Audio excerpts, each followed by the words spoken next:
I was born a product junkie, okay? When I say I was born a product junkie, I mean from the moment that I could read labels. I remember being a kid and like my parents' bedroom used to be like off, like, you know, what you mean, off limits or whatever. You know how some parents are just like, you can't go into my room, bitch. I am not the type to follow rules when I think that they're ridiculous. First of all, I'm eyeing you. I'm like, what are you hiding in your room? Like, what's going on? My dad's cool with me, so even if he finds me in there, he's not going to be pissed. So I would literally creep into their room, and they used to leave their door open, which is like, girl, if you don't want anyone in your room, why don't you just lock it? Okay? Anyway, when they used to be out, like at work, and sometimes I come back home, I used to creep into their room every single time that I had like a chance. I didn't take anything. I wasn't a thief. Like that wasn't my purpose. Plus they would have found out, and that's, you know, I'm a little too smart for that. I was very smart as a kid. And he's intelligent.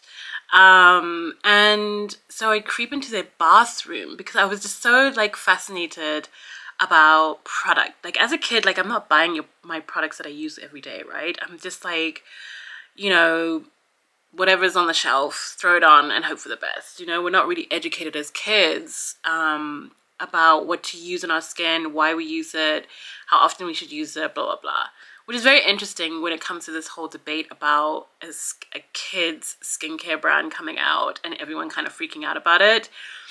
It just got anyway, just this story just got me thinking about it. Anyway, so I would creep in and I would go to they had a very long like bath counter, sink, whatever. Anyway, that's where they kept all their products that we used. My dad was on the left, my mom was on the right.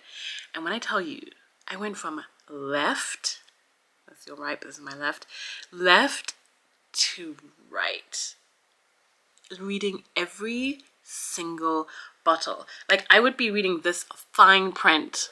I'd be like, fanning and volumizing mascara, every single sentence, even down to the ingredients. Of course, I didn't understand what the ingredients were. I couldn't pronounce them, whatever. But I was just so fascinated because I really loved my dad's cologne. Like my dad's like beauty routine was like my favorite one to kind of like see because he just like was always so elegant and just so like, you know, well put together. He smelled amazing. I actually have one of his colognes here, which I'm like, is like so precious to me. Always well put together. He never stank unless he was like after running, and then he'd try and come like hug you, like, oh my god, go away, you're sweaty. But like I just loved his routine. He had like Clinique. He had like always like a designer like fragrance, like it wasn't fragrance, it was cologne. Like he always wore cologne. He always put it on his face, blah blah blah.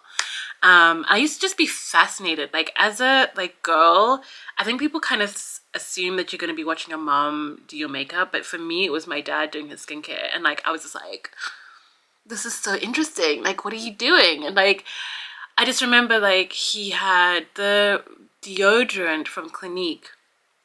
I used to use the green one. It was like a light green one from my parents. My parents used to get us that, but then I started using the men's one and I was like, this one's way better. Like why are we using the green one? The green one doesn't work. So I started using the men's one. I still use one today. It was just like, that's like my childhood like memory of like being a product junkie. I was very interested in beauty, very interested in skincare, like products. And like now it's just like kind of like bloomed into makeup and hair and all of these things. And I think that that is really the beauty, if I can find a better word. But I think it's just one of the things that I just really like love about my personal like journey with beauty, because it was always there. I think if it was nourished more, or if it was like, you know, supported more, I would be in a different place. But I'm here now, really passionate about what I'm doing and where I am with like my interest and my passion for like skincare and makeup. It's just like, yeah, this is what I want to be doing. Like I love this stuff so much. It just makes me feel so good. And I just like, I love the discovery aspect of trying new things and exploring new products and learning about brand stories and why we use things for certain things. And you know, I'm not an expert, obviously. Like I'm not like the cosmetologist, you know, budding cosmetologist. I'm just the enthusiast, okay? I just like to try things and figure out how they work for me. So that's what this channel is about.